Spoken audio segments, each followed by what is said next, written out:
A very good morning to you. Thank you for staying with us as we get into the newspapers and lots of stories, loads of them to get into this morning. But you must have heard about the situation in the National Democratic Congress and the reshuffle of their leadership in Parliament, whether according to the books, whether they're going by the books or not. This is what we see so far. And the new minority leader, as per what we have for now, Dr. Cassio Forsen, representing the Central Region, as some have put it. What is your take on that? You can share with us via our live stream. And of course, there have been both sides to this discussion. Well, joining us for a discussion on these and other matters, we have Dr. Kwame Asante.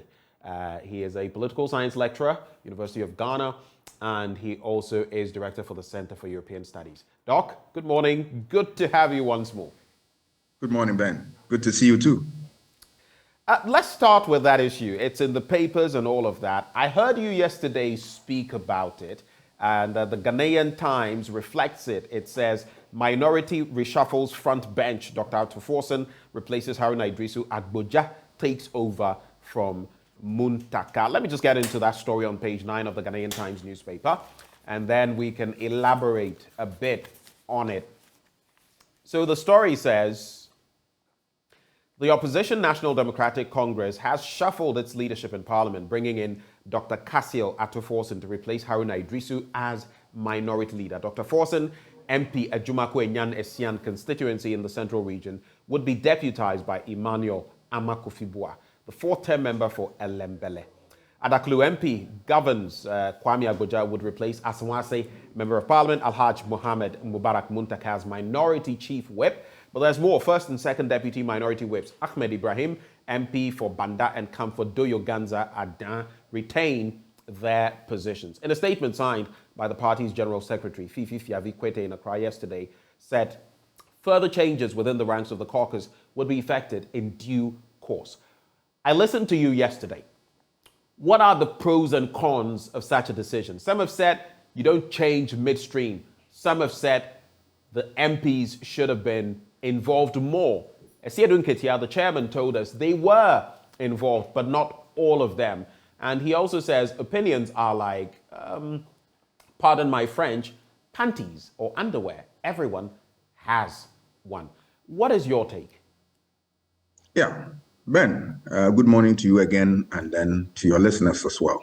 If you look at what has happened, for me as a student of politics, it's not new. We'll continue to see changes in the political landscape from time to time. So it doesn't matter the time that it comes in. But to start straight away, right? Is there any rule, any constitution or document that spells out how changes ought to be made relative to position in Parliament, all right, with regard to NDC? Is it anything like that? All right. Listen to some of the leaders there. There is none. All right. If there is none, then it means that the leadership can engage in other processes or other methods that will yield the results that they desire. But as a democratic, party, we would have expected them to be able to, build consensus, take the decision, bringing everybody on board, those who matter, into the picture. But that didn't happen. That is unfortunate, because this is at the heart of democratic decision. But having said this, the party also has a duty. Every political party owes it to itself to win power and form the next government. So if that is the stand of every political party, then obviously they will do what is in their interest or in their view the best that will really reflect the situation. So they have decided to change the leadership of Parliament. From their side, there is nothing wrong with that. Let us remember that before Mr. Haruna and his team came into office, there were people also in office, and then they changed them. Politicians, I'm sure they are aware that they are nothing but bears of passage. But this time it's midstream, and that is what some people find to be problematic. we're getting into an electoral year next year, and some say changing the entire field at this time. In fact, Tamale MP, one of the Tamale areas, I don't know whether it's Tamale Central, Yeah, that is Murtala Mutala. Mohammed, says, look, doing this at this point in time, especially when you have some of the most experienced hands in Haruna Idrisu and Alhaj Muntaka, will not inure to the benefit of the party. What's your take on that? The timing, there is nothing wrong with that. If remember that political parties giving their structure, they are able to pick signals that you and I would have no idea of. So you don't know what has informed this decision. But from me, as a student of politics, one thing that I see clearly is that they want to really package themselves very well, put themselves in a position that they will be able to battle the 2024 election head on. So the time is now for them to take important decisions. Look at the leadership of Parliament from the outside. It's all nodness. Is that the case that this is a true, a mass party? Mass party reflect the views and aspirations of all ethnic groups within the state at whatever level. So, some semblance. Pardon the interjection. So you're referring to the fact that the National Executive Committee, the neck of the party, is led by a Northerner. Yes. Parliament was also headed by a Northerner in the person of the Not minority only that, leader, not Haruna only that, the Idrisu, former president, of course, yes, who likely will lead the party again. Yes. Let's also add, Mr. Speaker, today he's neutral because he's a Speaker of Ghana, but he came from within the NDC. So you have all the leadership being nodness. Is it the case that this is a true reflection of a mass party? No. So for me, if they change this, now they have brought somebody from Central Region. Remember the contribution of Central Region to NDC in terms of their political fortunes. Immense. Look at Greater Accra. They brought the lady in there, and it also satisfied the gender equation. All right. Not only that, we are talking about Volta Region, which is a stronghold of the NDC and was not represented in terms of the leadership of Parliament. Massa, what more do you expect the leadership to do? They brought this. And for me, I applaud that decision. What is more is that they are looking at infrastructure conversation. It is the second most important variable that influences voter choices. That if you look at the directive principle of state policy, it's captured there clearly, and that you need infrastructure throughout the country and all that. And they want to put in somebody who articulates their views on that clearly. Remember that the economy is the most important variable for influencing voter choices, and they are saying that they want to put their last bet on what Ato Forson, who has over the years championed the cause for them, and in that position he will be more emboldened to take very drastic decisions and all that. All that we have said, people forget about the fact that we also want to assess them. I mean, from what the performance. There's no doubt that Mr. Haruna Idrisu and co have lived up to expectation. They perform creditably well. But there's nothing wrong if we want to change the team and bring in more, introduce more energy into the system. Look at the team in Parliament, Haruna Idrisu's team. They've been able to get a speaker from their side to lead Parliament. They've been able to throw away the budget, portions of them they've criticized, issue of e-levy and all that. Cathedral, they are championing the argument. But it is equally important for us to also look at some of the pitfalls. One, I heard Mr. Idrisu himself saying that their oversight responsibility, they have not performed that creditably. Recently, he himself admitted to that. That if you look at the debt burden that we have, they approve loans for the government and all that. This is one of the things that also goes against them. Not only that, they themselves came out and then said that the e-levy, they are going to, throw it away and all that. In the last minute, somebody disappeared. That is the role of what? The whip. Was he able to whip people to line and all that? So it's not a simple matter that we are looking at. But we are saying that if we are practicing a democracy, let the rules of democracy prevail so that always consensus is the key, so that the rules of the game are held, and that in all things, you build an institution that will stand the test of time. But that doesn't take away the party decision to put themselves in a position that they will be able to win power and then form the next government. So you're saying two things at the same time. It's like a double-edged sword.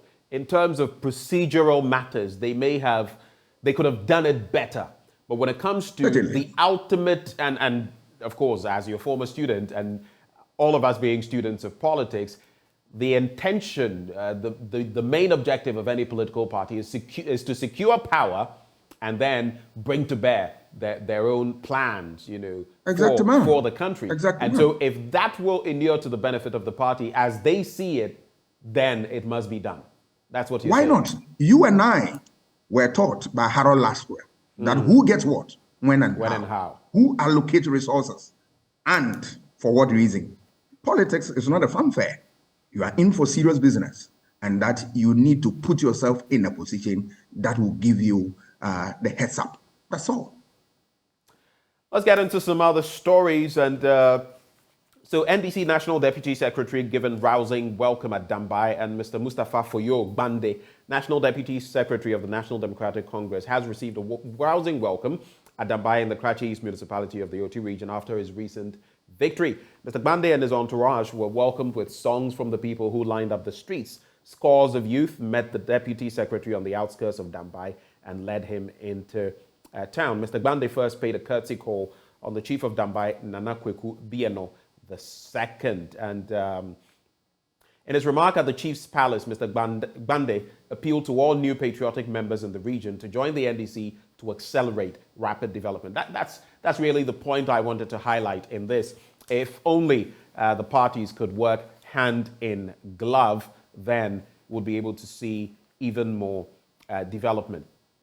Let's get into some other stories. And 10.4 million Ghana cedi procurement breach scandal. OSP drags NDA CEO and 3 others to court. I followed this story, and it makes for very interesting reading, how a contract had additional documents inserted and all of that. But let's get to the story. The Office of the Special Prosecutor has filed criminal charges related to procurement breaches totaling 10.4 million Ghana cedis, involving the former chief executive of the Northern Development Authority and 3 others at the Tamale High Court Criminal Division. They are Smaila Abdul Rahman, 56, Stephen Yer-Egu Engman, 50, Deputy Chief Executive in charge of Operations, NDA, and Patrick Seidu, 50, Deputy NDA in charge of Finance, and Andrew Kundari, 65, the Chief Executive of A&Q's Consortium Limited, 2019 to 2022. The special prosecutor, Mr. Kisie Jabeng, who signed the writ, said the 4 acted together with a common purpose of directly or indirectly influencing the procurement process to obtain an unfair advantage for A&QS Consortium Limited in the award to that consortium of a procurement contract by NDA under the implementation of the Infrastructure for Poverty Eradication Program to increase without lawful authority the total contract sum of 5.72 million Ghana cedis as approved by the Public Procurement Authority to an amount of 10.4 million. Interestingly, the 3 figureheads or arrowheads of this entire enterprise claim they are not aware of the same document that brings to bear the 10.4 million Ghana cedis. And we see so many of these from time to time. Why I find this so interesting, Doc, is that it came up, it took the likes of Martin Kwebu to bring it up, to call on the president. Nothing was done for quite a while. Then the OSP was brought into the fray, and now we hear this. Your take on that in light of the recent report of the Auditor General, which also shows quite a bit of rot going on administratively across the board? Yeah, if you look at this story, the good news is that they are appropriate forum. All right, that is the court. We'll see how it unfolds, and then later we'll talk about it when the court has finished its business. Right, let's get into some other stories now. 3,000 Bongo residents set to gain employment under community mining scheme. Missing twins saga. 37 military hospital apologizes to couple, claims scans were incorrect. Now, this is an interesting twist to the story, and I have to take it. I don't know whether you followed the initial bit, but let me walk you through this, Doc. The 37 military hospital in Accra has said that the ultrasound scans conducted on a woman before delivery were error-ridden. According to the hospital, the error was detected after further inquisition into the missing twin saga. This disclosure comes 5 days after the Ghanaian Times investigative story published on Wednesday, January 18, 2023. The hospital has therefore apologized to the couple and said the issue would serve as a wake-up call to the hospital, promising to release the result of an investigative report to the family this Friday. These were the outcomes of a meeting held on Monday with senior military officers, including the Chief of Staff at the General Headquarters of the Ghana Armed Forces, Major General Nicholas Peter Ando, and the family of Daniel Nau, husband of the woman who was expecting twins, for a briefing at the Burma camp in Accra. So this is the latest development, but guess what? Before this, we had 2 instances at a private facility and at the 37 military hospital, where ultrasound scans had showed that the woman was carrying twins. The woman delivers at the 37 military hospital, and only one child is brought to her. And the parents or the couple cries foul. That is what has led to this, and they wanted to take on the matter. But now the 37 military hospital is saying, we actually made an error. We ought to look into this. I know they've sent the umbilical cord and a number of things to other places for, I think, Italy or something for checks.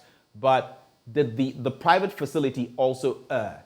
And what really happened? I don't know, but what is your take on this? Because we've seen similar, bits from other hospitals. I don't want to mention them because this is not their issue for now. Yeah, it is very unfortunate that they said that it's error. All right. This is life and death business, and they need to take it seriously. All right. We have heard the stories across the length and breadth of this country from certain hospitals and all that. And the least we expected from 37 is what has happened, that they say it was error and all that. So nobody double check and all that. I think it's unfortunate. They need to step up their game. And I commend the family for taking the battle forward. All of us will learn lessons from it. And now we will also police the system. Sometimes we as a society, we tend to be a little docile in some of these things. But if you get the courage, you'll be able to have your rights restored. So I think 37 military hospital, they need to do better. These stories are becoming one too many, and we don't want a repeat of this. It is a very important facility for health delivery in this country.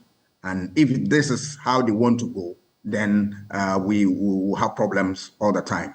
And I am also not sure that that is what they stand for. So going forward, I urge them to do the right thing so that all of us will be happy with their service. On the back page of the Ghanaian Times newspaper, KNDA embarks on reconstruction of major roads, and the Krachi and Chumuru District Assembly has embarked on reconstruction of the major roads in the district to open up the area for easy transportation of food crops to market centers. You can check out further details in the Ghanaian Times newspaper. But on now to the Daily Guide. Asiedun Ketia fires Haruna Muntaka in NDC coup. That's how it's been referred to. I saw a presidential staffer refer to it as President Mahama's second coup d'etat. I don't know where that is coming from, but of course he has a book, My First Coup d'etat, so I guess it's a play on that. And it's interesting because some say it happened because the minority leader had been touting Mahama, and now others are also saying that it's Mahama, the former president, who seems to have instigated this. Of course, usually you'd hear a lot of this talk, but like we've seen, what inures to the benefit of the party, and that, from what you've said, is what is being done. But other stories, AG hits Collins Dauda, 4 others with new charges. Alex Mold Gavivina took off 5 million Ghana CD ex-Maslock boss bail. That story has been in the picture since yesterday. And 2 Cathedral board members demand project suspension. Let's take a quick look at some of these stories. Starting from page 3.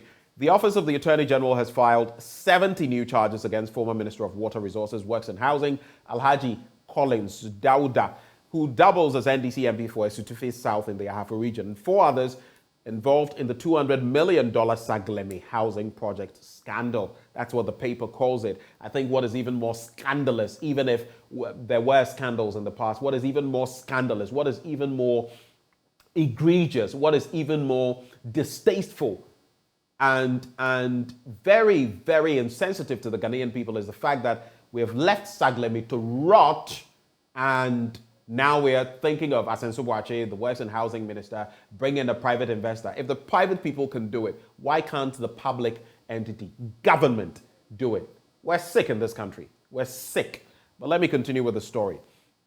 Alhaji Dauda, together with 4 others, were initially charged with 52 counts relating to intentionally misapplying public property, contrary to Section 1.2 of the Public Property Protection Act 1977, SMCD 140, willfully causing financial loss to the Republic, contrary to Section 179A3A of the Criminal Offences Act 1960, that is Act 29, among others. But the prosecution yesterday withdrew the old charge sheet and filed in its place a new one made up of 70 charges of willfully causing financial loss to the state, issuing false certificates contrary to Sections 1 and 2 of the Government Contracts Act, and dishonestly causing loss to public property, contrary to Section 2.1 of the Public Protection Act. Let's go now to page 6 of the paper.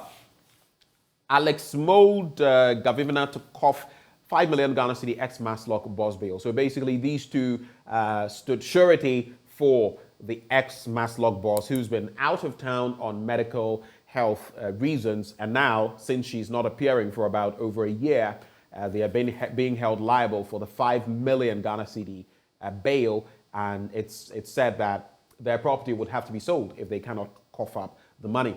But let's wrap with this one. 2 members of the Board of Trustees of the National Cathedral, Archbishop Nicholas Duncan Williams of Action Chapel International and Reverend Eastwood Anaba of Eastwood Anaba Ministries, have called for the suspension of the construction of the project. Why? According to the duo, this is to pave the way for an audit to be carried out by an independent firm into all public funds contributed and spent towards the project in the spirit of transparency and accountability to Ghanaians. The call comes after the NDC MP for North Tongue, Samuel Okudzeto Ablakwa, exclusively revealed that some 2.6 million Ghana cedis was paid to a company owned by Reverend Victor Kusi Boateng, who is the secretary of the Board of Trustees, under questionable circumstances. We've also seen in respect of Kusi Boateng that while I thought initially there was only one tin at play, tax identification number, now we're told there are 2. His mother also has 2 different names. It's a whole mess of a situation. Quick reactions to these stories, Doc. I'll touch on the cathedral. Right. I think I'll take the opportunity to salute the 2 men of God. All right. They've done as good. Looking at the conversation, they are saying that, look, it is important for us to do audits and then suspend the project. That is how it ought to be. We are not against a facility like that, but we are in difficult times. Our priorities must set right. If you look at all these things and we don't have people who can stand up and then speak for the vulnerable, the needy, whose money is part of this public policy, all right, then it's unfortunate. So I salute them that they're saying, look, let's take a break, even though we support this project. Let's do audit and see how much the taxpayer is doling out in terms of contribution to this project. A great one, because we want to ensure value for money. And that we are in difficult times. Let's suspend. When we return to normalcy, we will take it from there. For me, that is what it should be. People should do away with emotions and all that and come to the reality, and that we are in very difficult times. So the little money that we can save to build something solid that our state can hinge on to have a breather, it is important than unnecessary banter that doesn't give us any hope at all. I salute them. How do you react? Because even after this has been brought up, there have been comments about how it's being done. Bright Simmons on Twitter, I saw him put this up yesterday, says, an audit by a corporate auditor to examine the books of the National Cathedral based on narrow terms of reference is not necessarily a public interest audit. Shraj must take over alongside parliamentary inquiries chaired by the non-government side. And there is talk about the fact that it should be done by an independent body, and that some institution should be neutral, and that some institution may be working for government, have been working for government for a while, which may compromise whatever audit may emerge from here. What's your take on that? Yeah, I think right is right. We need some neutrals to be in there. For me, the crux of the matter is that realization has come to them, and now they want to take this step. Then we need to do the needful by adding all the neutrals so that whatever comes out, it will not be in doubt. That is all. If we are able to do this, we'll have confidence within the system, and then we know what has gone wrong and how to rectify it. That's it. Very quickly, with the Ghanaian publisher, it talks about the NDC situation, also about the NDA situation. But Jinapo pushes for responsible mining as he launches Bongo Soe community mining scheme. That's the Lands and Natural Resources Minister. Frema charges SOEs to prioritize audited account management. Let's just take a quick look at that. I will not delve into the story, but our state-owned enterprises, already we've heard talk about a new airline for Ghana and all of that, and people are making mention of what has happened in the past. Our SOEs, by and large, are simply not delivering. They are part of our problem in this country. And sometimes you see heads, CEOs of entities that are not delivering anything, in fact, are in the negative and in the red, so to speak, and yet they are giving themselves fat bonuses and the rest. Will this solve the problem? Audited account management. I mean, what comes to mind when you think of our SOEs, Doc? I think we need the people with the right frame of work to head these institutions and stop putting party apparatchiks in there. I mean, they don't do anybody any good, all right? This country, our problem is that we always want to, go with a spoil system, and that you want patronage, you want party people. If you extend it, it is to cronies and then family and all that. Yes, I admit that we cannot do without these people, but as Aristotle cautioned us, in moderation, taking into consideration our interests. All right, let's put the right people there, give them the resources, and then monitor their work. More often than not, one of our problems is that we don't monitor, we don't evaluate people who have given them mandate to see whether they are living up to expectation. The time we realize we are at the tail end of the program, which has not yielded anything. That is our bane. The earlier we stood our grounds on that, the better it will be for everybody. The new crusading guide now, NDC is ready for Dr. Kwabena Dufour's tour. That's according to a group. Sack NDA boss, pressure mounts on government to sack Smaila Abdul Rahman over OSP criminal charge. There's also NPP decides Alan ropes in the clergy. We see him pictured here with some, I don't know whether to call them men of God, because some of the people I see in there, but you can call them men of the cloth. Everyone carrying a reverend name is seen to be a man of God, but we also know there are so many charlatans in there. I've not mentioned anyone's name. Anyway, so that's the new crusading guide. And there's also the Daily Statesman, tension rocks NDC over coup in quotation marks against Haruna Muntaka's minority leaders. There's also Bright SHS strikes deal with top Canadian college, and SP charges NDA CEO and 2 deputies. Basically, a regurgitation of the stories that we've already taken a look at. Anything you'd like to take a swipe at before we move on, Doc? Yeah. You touched briefly on Auditor General's reports. All right. I am getting worried by the day. If you look at the previous reports that we have seen in this country and continue to see, I ask myself whether we are a serious people. All right. We are going to look for money from the IMF, yet we are giving so much in terms of money towards the fight against COVID-19. And all of them, most of the resources given to us, we did not manage them properly. What is the guarantee that what we are going to get, all right, we'll manage it well? The effective capacity of the state is gradually eroding, all right?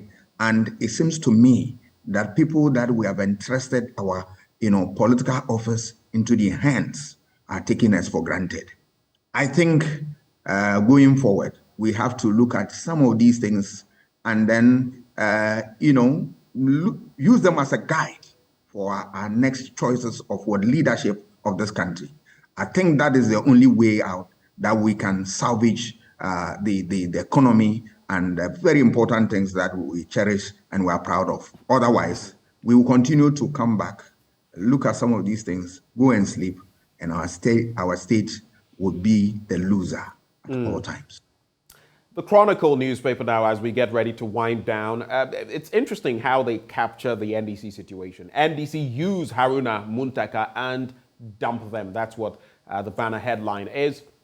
And here is Haruna's reaction. He says, "Never let a wishbone grow where a backbone should be. I will forever serve my country. Never let a wishbone grow where a backbone should be. I will forever serve my country." And the quote from the Chronicle today, Genesis 40 verse 23, they always try to tie it to one of the stories.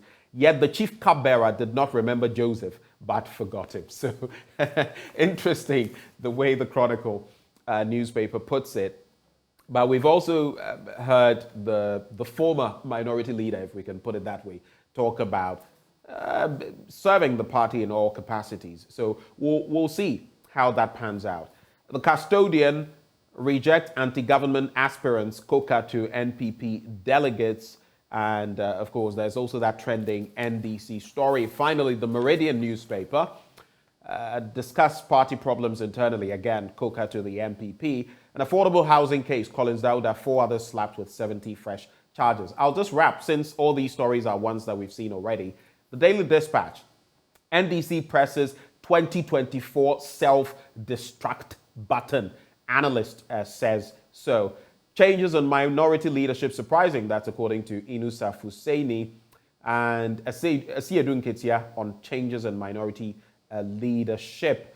There's also Volta MP demands explanation into change in minority leadership. It's all about the politics in the Daily Dispatch. Quick reactions, Doc, in some 30 seconds, and we'll go. Yes, I'll look at the minority leadership that has changed in Parliament. I don't think the NDC want to punish anybody. No. Change is always critical when the need arises. It is something that politicians should never gloss over that, all right? It will come. And I don't see that the party want to punish anybody, all right? They put you in a position. And today they said, thank you for your service. Come and relax. Someone was removed for you to get there, and you've been removed for someone else. So I find it so strange that look at even the reaction in Tamale. But for the Tamale, I'm not surprised. We have seen that and that I'm saying this not to say that Mr. Haruna is behind that. No, but when Professor Mills was there and he appointed people, and that time he had not appointed Mr. Haruna. All right, we saw that disturbances in the same area. And for me, as a political watcher, I've watched with concern that should not be the. Otherwise, then some people want to hijack the party. All right. It's a mass party, for Christ's sake, and that the party has the right to take any decision. If people feel dissatisfied with that party's decision, they know the channels, appropriate channels to use. But to hold the party to ransom, to threaten the party, to hijack the party, I don't think is the way to go. So those who argue that way, those who go on their own to the disturbance and all that will not help anybody. Let them also think that once they have new leadership, they need to support the party. Otherwise, they will fail, and they fail together. And then the consequence will be there for all of them. It is in their interest to support the leadership and let the leadership battle the 2024 head on. Thank you so much, Doc, for joining us for this refreshing review this morning. And as always, we wish you the best of the day and the rest of the week. Dr. Kwame Asah-Asante, political scientist, lecturer at the University of Ghana, also director of the Center for European Studies. Before we go, today is a beautiful day for me. It's my own mother, Susie Akakpo's birthday. My message to you this morning, thank you, Ma, for giving us life, the gift of faith, for showing us so much love, and for being our pillar in life as a single mother. Thank you most of all for being our mom. We love you and pray for long life, strength, grace, hope, everything positive for you. And for those who may want to read into it because I said single mother, it's only because my father passed a bit early. So, Ma, thank you so much for life. God richly bless you for another year and have all the best. It's from me and Anthony to you. On that note, we settle for sports up next. Do stay.